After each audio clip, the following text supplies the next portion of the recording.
I'm Shannon Vandermark, and this is the Happily Ever After Without Children podcast. Nice to have you back, subscribers, and a big welcome to any newcomers. This podcast is for anyone who doesn't have children, and for anyone who loves someone who doesn't have children. It is for those who have struggled to conceive, but also for those who have found themselves realizing that, for whatever reason, children of their own might not be in their futures. It is also a place for those steadfast in their decisions to never have children in the first place. Everyone holds a rightful place in this conversation. Everyone. And that means the men too. I have some exciting news. I have launched the Happily Ever After coaching website so that I can share news about support groups I am running in London, one-on-one sessions that are available no matter where you are in the world, and updates about my online community. Visit me at www.happilyeveraftercoach.com. I am personally designing the website myself because I'm a complete masochist, so I'm happy to take your feedback and or comments on how I can improve your navigation and visit through the website. Do check it out, though, and as ever, please subscribe to this podcast if you haven't already, and encourage others around you to check it out.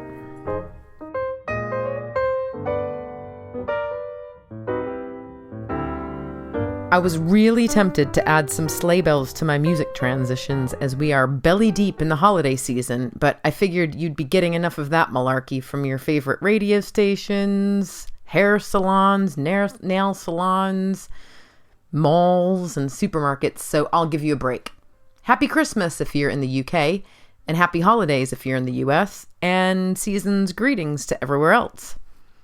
This is episode 12, and I recorded this interview with Al, a very close friend of both my husband and myself. I met Al when I moved over to London from Los Angeles about 12 years ago, and he immediately felt like family. Because Al was single at the time, Robin and I used to get together on a Sunday, watch a film or an episode of Planet Earth, eat a massive roast dinner, and drink our body weights in wine. Since then, Robin and I have gotten married and had our struggles with miscarriages. Al has lived in Hong Kong, then moved back, then got himself sober, got together with the love of his life, and got married. I'm really grateful that Al was up for chatting with me because I asked him some pretty intrusive questions about all of it. It's a nervous thing to talk about this, obviously to open up about the mental health things and the alcohol and drugs and everything else, but also to talk about something so intimate as your feelings on children and why don't you have children? I also interviewed Al's wife and my friend Joe. You can listen to Joe's episode in a few days. I just want to publicly thank Al and Joe for being so open and honest with me and for trusting me with their stories. Thank you, Al and Joe, you legends. These topics rarely are discussed, and I think it's a real gift to have the opportunity to record conversations that I find fascinating with people who I find fascinating. With the festive season all around us, Al and I spoke about expectations, living in the present, releasing control, legacy, and gratitude, amongst other things. I hope you enjoy this episode, and I'll check in with you at the break.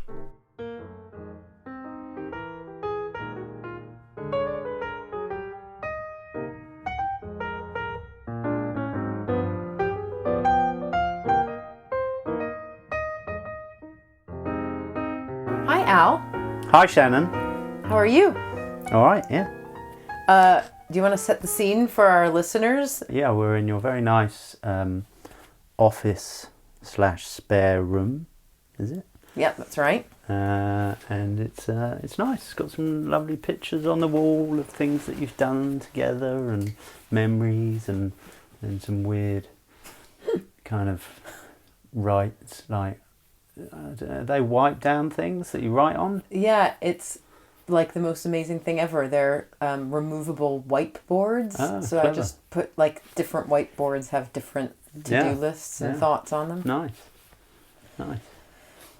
So yeah, that's where we are. We're in your flat. Your lovely flat in lovely Surbiton. Yeah. It's freezing right now. It is cold, yeah. Yeah, it's turned. It has definitely turned. Do you think it might snow in time for Christmas? But I don't like to speculate about those sorts of things.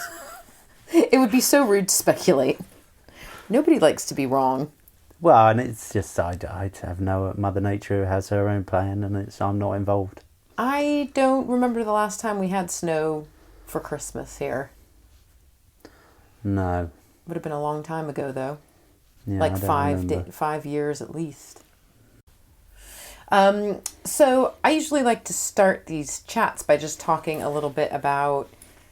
Do you remember when you were growing up having any kind of visions of your adult life, like what I want to be when I grow up, or when I get married, or when I have kids? Yeah, absolutely. I definitely had a very romantic view on life that was in part given to me by my parents and in part given to me by watching old black and white Hollywood movies. Ah. I assumed when I was a kid that I would get married and I would have children, and I assumed that it would be a huge romantic affair, Right. and with some drama involved, and Some peril. possibly peril, and that it would be, a great event that I was building up to, and I was kind of excited by it, to get older and to have that happen. And my parents were very loving and caring, but they also, I knew from a very young age that they, without any doubt, were very much in love, and they met and were engaged within a week of getting to know each other. Wow. So it seemed like my idea was that something similar to that would happen to me at some point, and that's kind of was an expectation From a child, not even like a teenager. Yeah, from like 6, 7. Right. Yeah. And so how did your teenage and kind of early 20s pan out along that path? Well, I always had in mind that that's the direction I would be going in, but I also enjoyed. I thought, well, that's to come, and right now in my teens and my 20s, that's not for now. For now is for enjoying myself before that happens. Mm-hmm. So partying.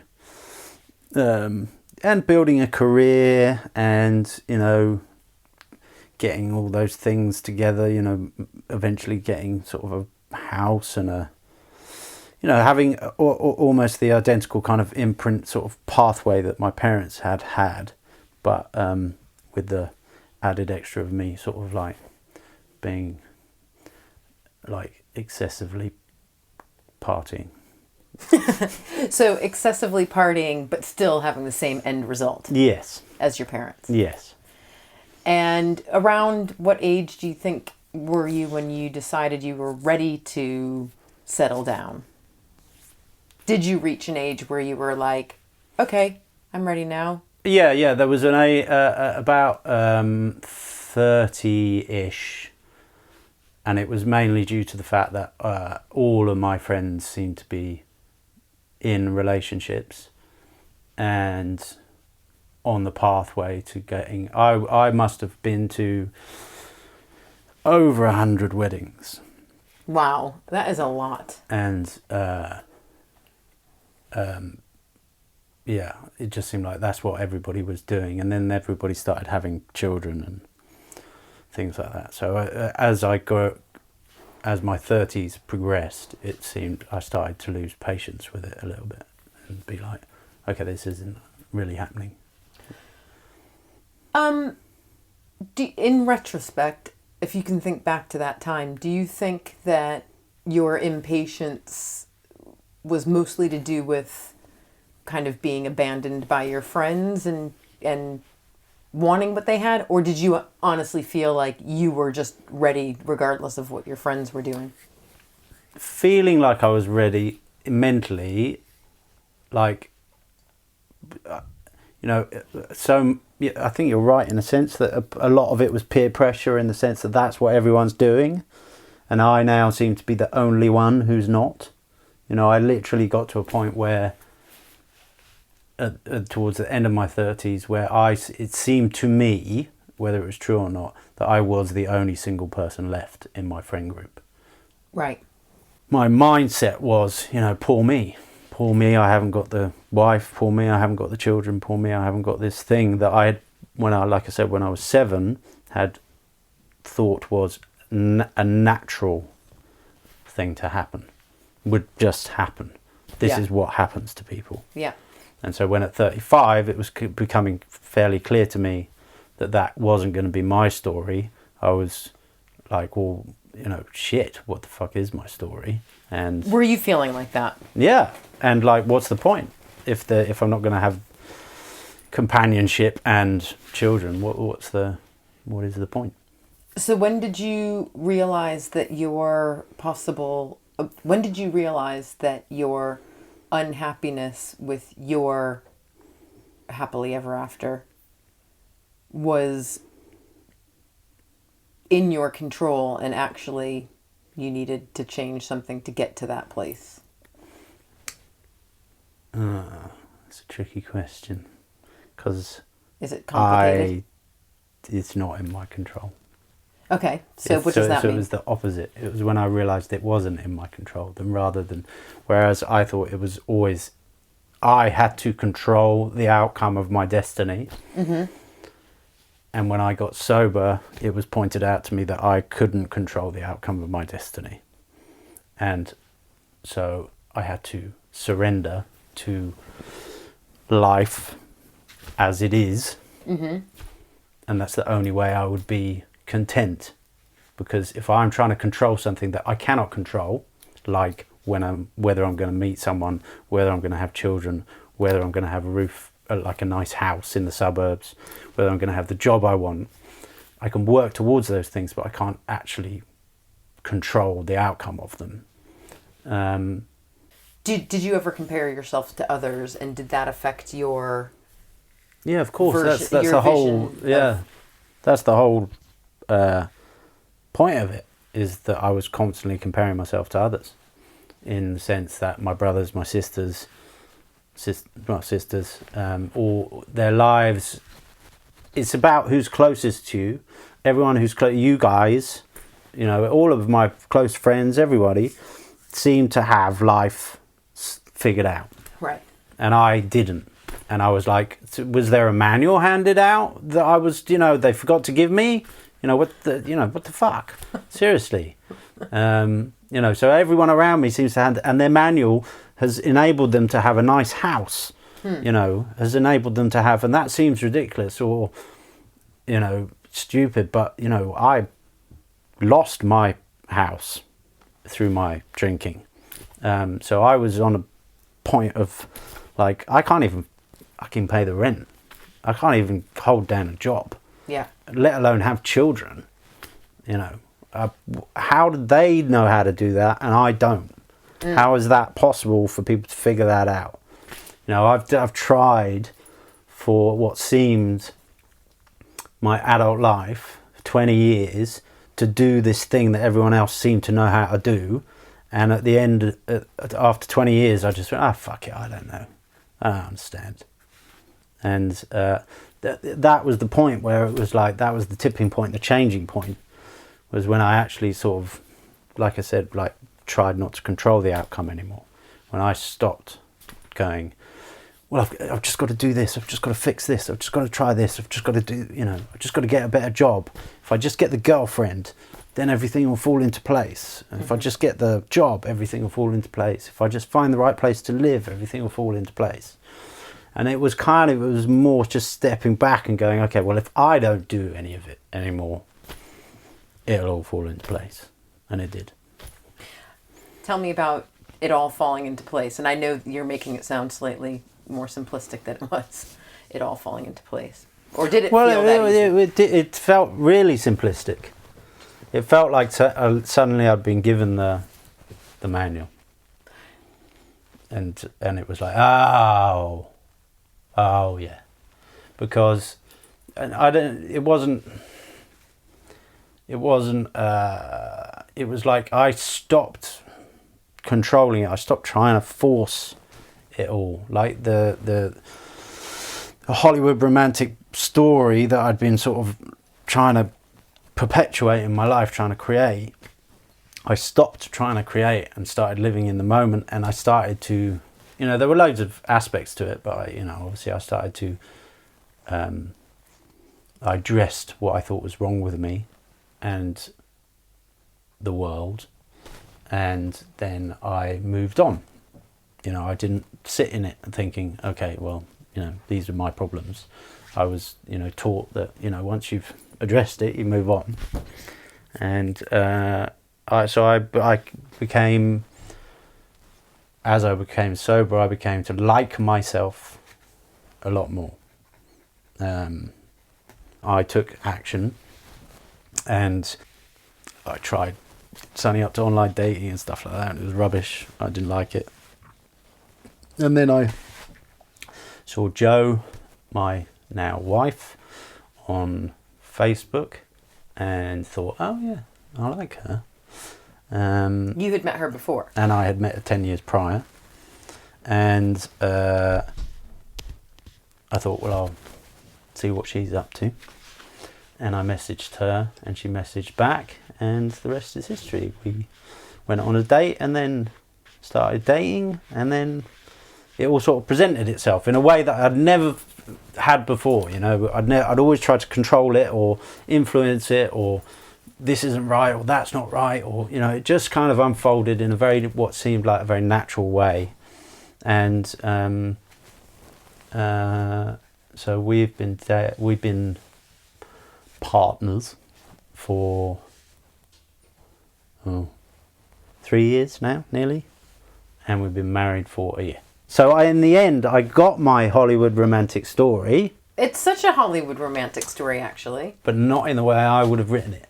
No. And it only happened when I wasn't trying to...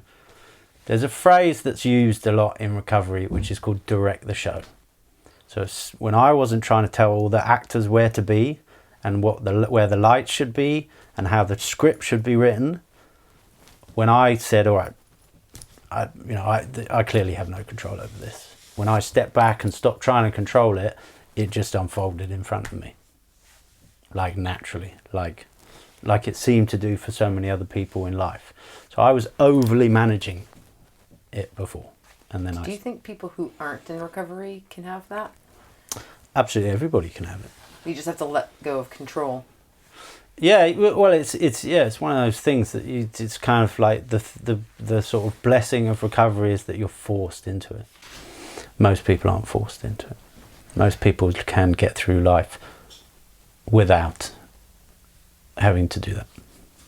But in recovery, you have to do it, or else you won't have a life. I'm a great believer in like stuff happens for a reason, and that's very hard to swallow when some bad shit happens to you, which has happened to me. So it's very hard to swallow, and it's very hard for me to say things like this to someone like you, that stuff happens for a reason, because it's very hard to see what that reason is. So not having children, not being, in my case, not being blessed with sorting my shit out early enough to have children. So, I mean, yeah, everyone says, oh, you're still old enough, you're still young enough, you're a bloke. It's like, well, that's not really entirely true. Jo is same age as me, and we are partners, and we live together, and we're going to go through life together. And, it's be very difficult for her to conceive and have children at this point in time. And if she did, it would be quite difficult. It would be a difficult road to go down. And that's kind of, when you meet at 40 and you get married we met at 40 when I was 42, and you get married at, 43, and you get married when you're 45, realistically, children are off the table at that point in time. Biological children are off the table. I mean, but you hear things all the time. It happens to people. It does happen. And that's their choice. And if their life is in that place and they can do that, that's fine. But it's a much bigger deal, in my mind anyway. It's not like, if I had a child now, it would be, when it's 15, I'm going to be like, I'm shit at maths, but I'm going to be like 60. No, 60. 60. Well, how old are you? 45. Yeah. And that seems excessively old to be taking someone to school. And to be, to be a valuable father figure. Mm-hmm. I'm sure, in dialogue and mentally I could be, but running around and having the energy to do that kind of stuff that you need to do when they're that age, I could be very, it could be very difficult. And then you've got the added twist that this thing that I do, this around addiction, is not a one-time offer. I don't recover and it's done. I've got to manage that for the rest of my life. And the stress of a 15-year-old going wayward when I'm 60 may not be a great combination for my recovery. So there's lots of aspects where it's like we as a couple have had to accept that that ship sailed, and for us it's not part of our story necessarily. Mm-hmm. And there are other options. There are other options to like adopting and things like that. But then there's so many things that I literally started with no money in the bank and nothing at the age of 41 when I got recovery. I haven't built a house for a child to live in. I haven't even really got a very solid career, and people do have children with less. I admit that, but I don't know necessarily if that's something that I want to give to a child, living in tough times. I think that's totally fair. I get the sense from you that do you feel like a pressure, like do you feel like you should be trying harder for kids, and you feel a bit like you need to explain to people why you're not? I think people will often say, a lot of people I know think I'm suddenly going to come out with we're having a child. Do you feel like sometimes they pick up the phone when you call and they're waiting for some sort of announcement? Yeah, sometimes. Or, friends of mine have said, I've been about to speak and they've kind of preempted it and said, you're pregnant, you're having a child. And I'm like, no. That's not what I was going to say. And because they're so expecting it to be because it's what people do, and society does kind of, why haven't you had children, sort of thing, that kind of like why are you this age and you haven't, and then I mean, this is all in my own head, but then I think there's kind of thinking, oh, you selfish bastards. You didn't. Why haven't you had children? On the surface, it looks like I've got a good job and a good career, and people who don't know my backstory and my history will be like, "Well, what the fuck have you been doing?" They know you're married. Yeah, they know you're married. They're like, eh? When we went on our honeymoon and we were telling people, we're on a honeymoon, and people were like, is it your second marriage? And things like that. And we were like, assholes. No, this is our first marriage. So it's just, that's the life that I've been dealt doesn't involve me having children, I don't think. Not bar some weird miracle. But that's not to say that I don't mourn the fact that I won't be a father, or I'm not. I would love to be a dad. I would love to be, to have a child, to have my child, and to love it, and to be as my younger brother Bob had a child a week ago with his wife, and I went to see them yesterday. Congratulations. Thank you. And he's very cute, and I'm holding him and I'm thinking this would be lovely if it was my own version of it, mine and Joe's. I think Joe would be an amazing mum, and it would be an amazing cocktail of genes, but non-alcoholic cocktail. Well, no, it would probably be an alcoholic. It would be half at least. Half alcoholic cocktail, yeah. But it's kind of one of the things that I've really had to learn is that if that becomes my story for some reason, you just never know what's going to happen in life, then it becomes my story. It's not part of my past, and it's not part of my present. So I really can't. There's nothing I can do about it, and I have to accept where I am today, right now. And you're saying you're 45. I'm 45, and happily ever after without children. And I'm more happy than I've ever been in my entire life. And that's another reason why it's really going to shake shit up if I now introduce a child into that mix. I just wanted to ask you a little bit, just because Christmas is coming up with your big close family and all the kids running around and not having kids. Does that come up at Christmas at all for you? Again, it literally is all changed in the sense that I'm now, I've only had a few sober Christmases, and yet last year was my first Christmas with Joe.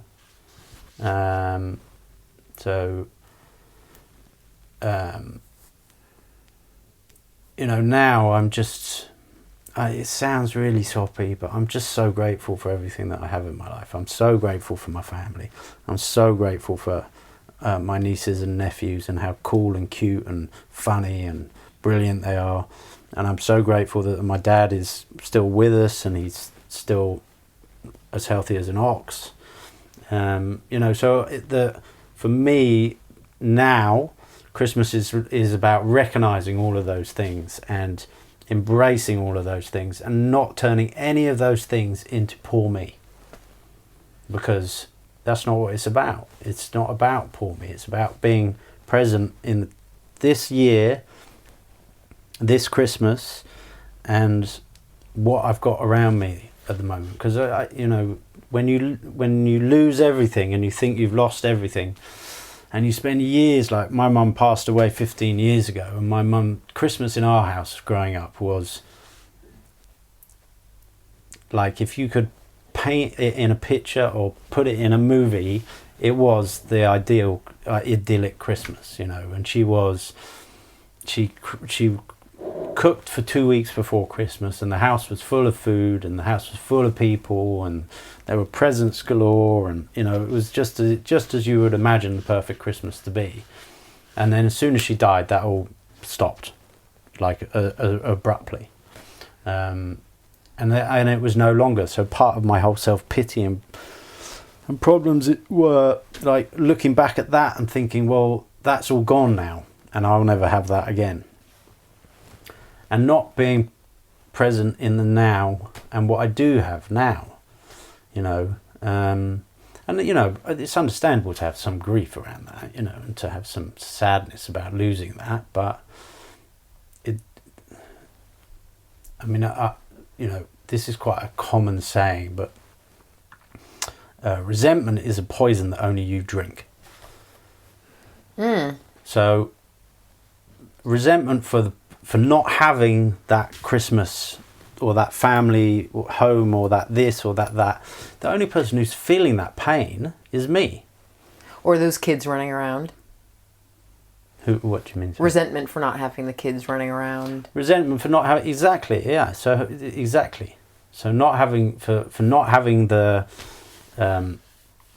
waking up and having, like, it would have been a beautiful idyllic thing for me to have that thing that my mum gave us and have the kids come into my bedroom and sit on my bed and unwrap their stockings and be all excited and stuff like that. And that would have been a beautiful, amazing thing in my life. And I often dreamt of it or imagined it or hoped for it, you know, in the lead up to becoming an adult and whatever. But it does me no good. It does me personally no good to be resentful that that isn't my story. It doesn't help me today, right now, or to enjoy what I have around me if I'm thinking about that.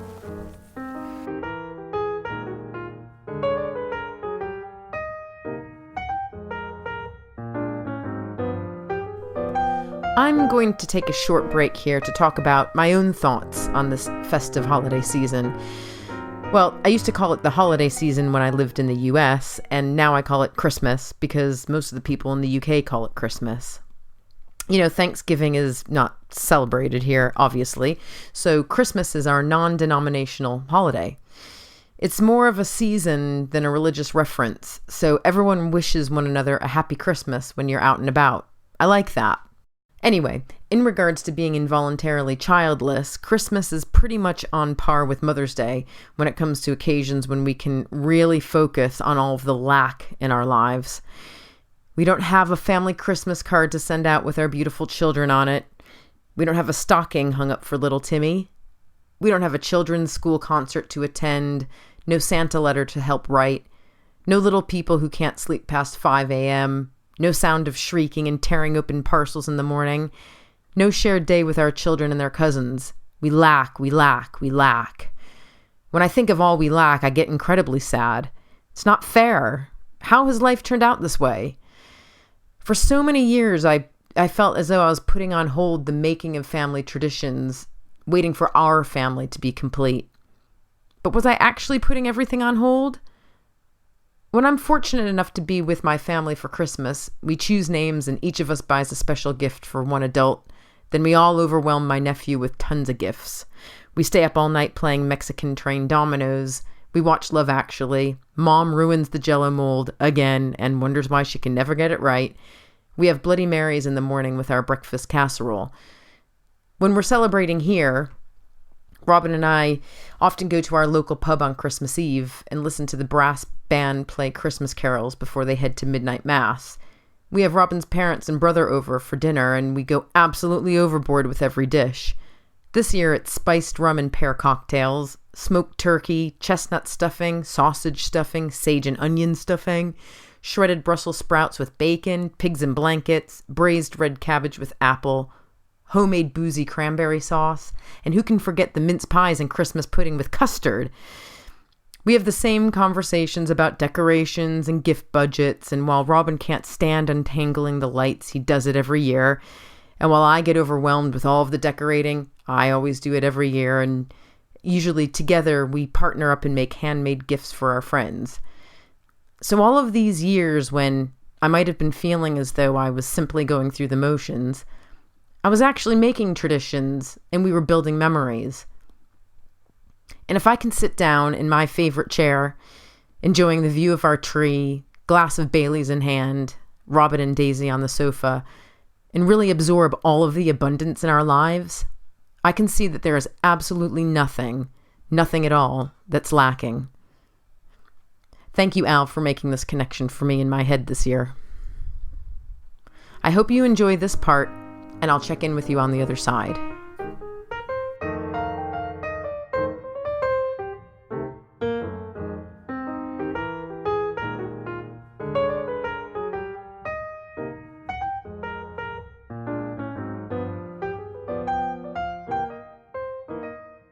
It would have been a beautiful, idyllic thing for me to have that thing that my mum gave us.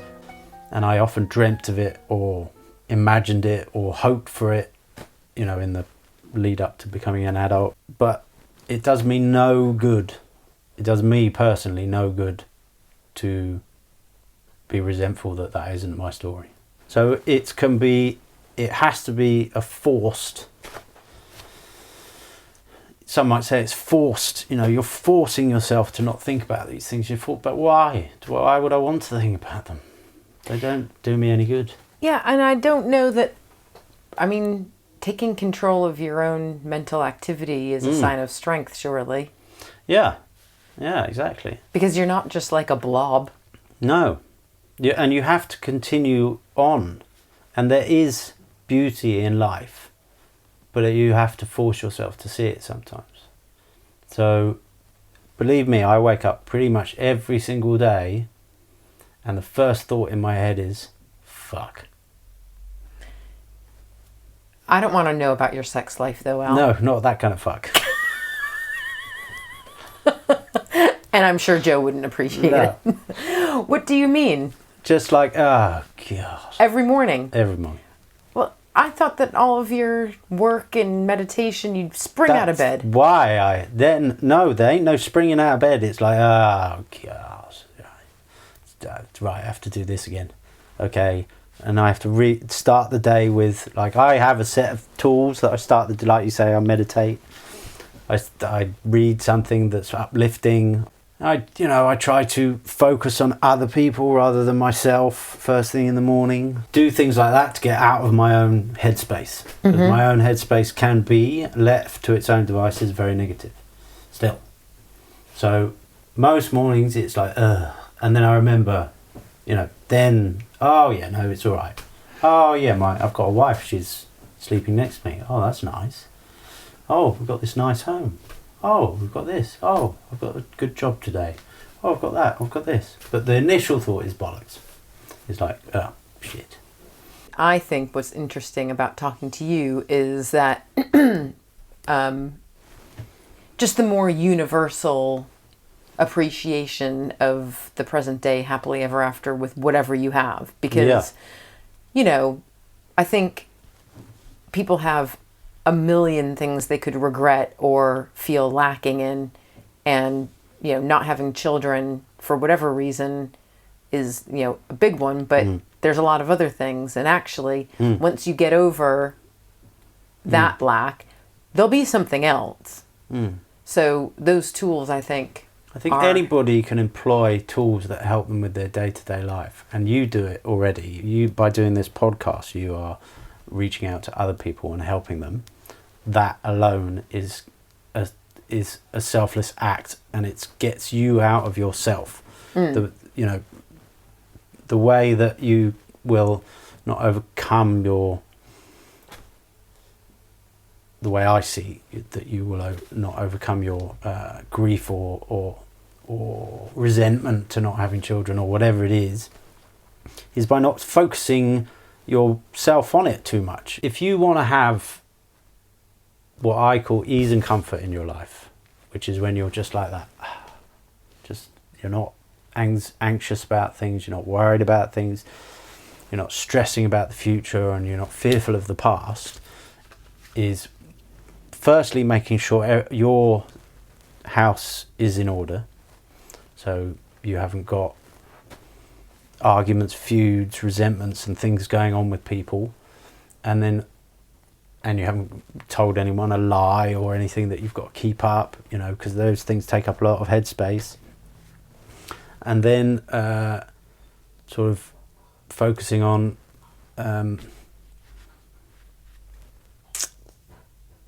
sort of what you have and being grateful for it, I can't speak for you, but for me it's blatantly obvious to me that I have massive blessings in my life.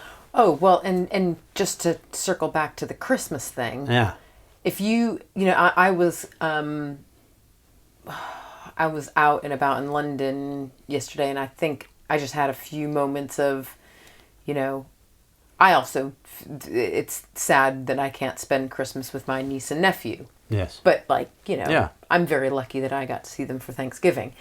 But, just thinking about just the vision of Christmas that I have in my head, and it's just a bit, it's a shame, the kid thing, we don't have,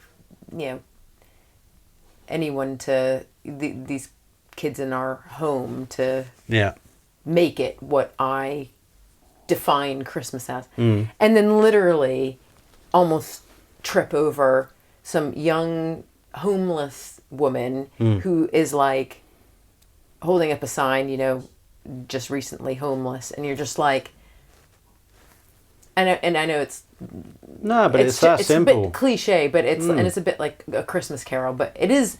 Open your eyes. Like, I literally almost tripped over her, and like, and I'm worried that like I don't have the perfect family. Which, by the way, who has that anyway? The thing about it is it's not necessarily about not having. You know, these are things that you do or don't have in your life. But if you had the children, you could, that focus, that negative head would pick something else. Exactly. Your kids aren't the right kids, or they're not doing well Christmas enough. How you want them to do Christmas. And which is and they're not grateful enough. And they got that present that I bought them that they've been banging on about, and they don't even play with it. And I couldn't afford it. Yeah, and so there's just there's always going to be something.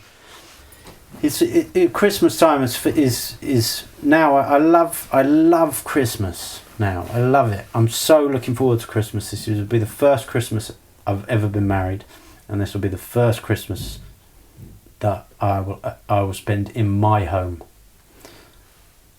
Because I've always gone to a family member's home, or, you know, when I was a child, obviously it was in my home. But this is, you know, my first Christmas with my wife in our home, and that's amazing. And we won't do much. We'll cook a turkey and we'll watch some telly and we'll have some presents and stuff. But it will just be a nice day.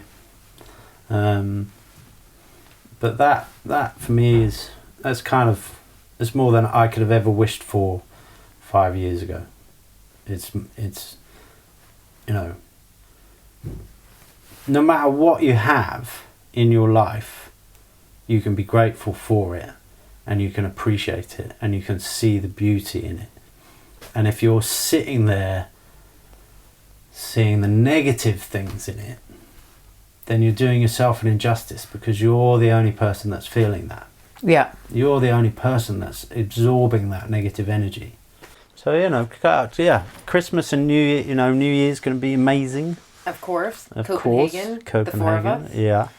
It's going to be so good. And that's the other thing, you know, if you want to focus on something without children, if you want to have a, you know, me and Joe get to do things that that none of our friends get to do. Except for us. Except for you and Robin. And we do them with you. Yeah, we do them all together. Like spontaneous trips abroad. Trips to Copenhagen. Or spontaneous... or go out for dinner. Kayaking or go out to dinner. You know, and around London. Going to the Barbican. And that goes back to like our friends sort of then looking at us going, you fuckers. Why didn't you have children? Yeah. Yeah. Guys, you should really have children so you can stop doing all of this fun stuff. Yeah, why stop doing that stuff? It's annoying. Yeah. And it's just, you know, if I'm going to, I would, you know, I think I've been listening to your podcast recently about legacy. Oh, yeah. And, you know,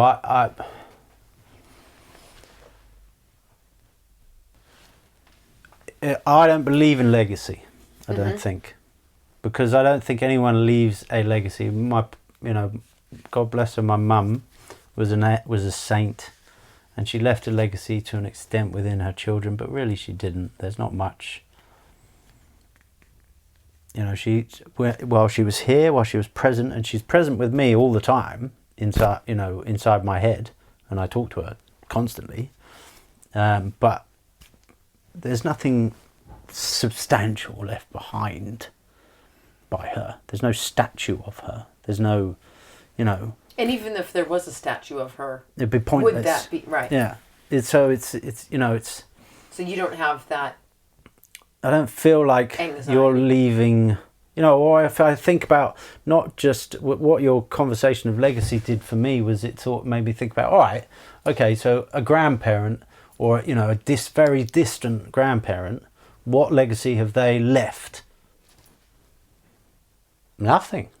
You know, there may be a photo of them. Maybe a recipe. Or possibly a recipe, but has it changed anything in my life or world? No.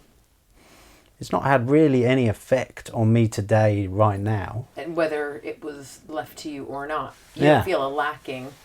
No, it's not. There's not like this, well, thank God that was left behind, or else we would have made this terrible mistake. This terrible meatloaf. Yeah. So it's kind of, I am very much, be present now. Be present for what you have, what's around you now. It could all be taken away from you in the future, but that's out of your control, and the past is the past. Be present now and enjoy what you have now, because even if you leave a legacy, you're not going to know you leave a legacy. But my argument would be that the compulsion to leave a legacy is an altruistic... It's ego. No, but but it's selfless in a way that you are leaving something behind that you'll never know, you'll never hear how it affects people, because you'll be dead. Or we don't know, though. But you want to think that people will be thinking about you after you're gone. Or you want to think that you've made things slightly different better or better. Better or different or more interesting. But why leave a legacy? Why not do it now? Yeah, which is what Bethany was saying. Yeah, what? A daily. Because she was saying every day, do something just do something nice for someone. Yeah. And that's all that matters. Yeah. Well, it's kind of comforting in a way, that kind of view of it. Less pressure. Yeah, I think so. And also, if you take your ego out of it, like, I want to leave some sort of memory of myself. One of the biggest things that I have to look at in myself is my ego. What's my ego telling me I want from this situation? So with children, if I sit down and I'm completely honest with myself, 100% honest with myself, I'm probably half sad that I don't have children and half happy. Yeah. Because half of me is like, Dad, I want to be a dad. I would love to be a dad. I would love to be a father. And half of me is like relieved that I don't have that stress, strain and worry. And if I'm, again, looking at myself honestly, how much of me wanting to have children is to make me look like a good dad and be the same as all my peers and my friends who have children, and I can say, look, I can do this too. I have a child. Look how good my child is. Work on this little project. Yeah. And make just a better version of yourself. Yeah. Improve upon the things that you didn't do. Which is... Yeah. Or what I might think my parents didn't do right. Right. Or, so I kind of have to remember that, a lot of the idea of me having children is through my ego telling me that's what you should be doing. That's what you will make you look good, make you, seem like the well-rounded adult male specimen that you are meant to be, that the world sees you as. You can go forth and you're normal. You're normal, yeah, normal, yeah. You get it. I mean, you belong. All my teenage life and my 20 years life, I wanted nothing to do with being normal. I didn't want to be normal. I wanted to be special and different. And now all I want is to be normal. Too bad. You're special and different. Oh, thanks. All right. Well, thank you for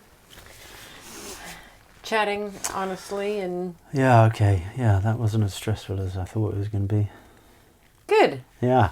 I would be really upset if you were like, it's a nervous thing to talk about this, but obviously to open up about the mental health things and the alcohol and drugs and everything else, but also to talk about something so intimate as your feelings on children and why don't you have children? Yeah, I know. So that's why I appreciate you doing it so much. It's a pleasure. Well, Let's go eat some dinner that Yeah, let's go eat dinner. my husband and your best friend has made. Yay. Thanks, Al. Thanks, Shannon. Love you. Love you. Bye-bye. Bye.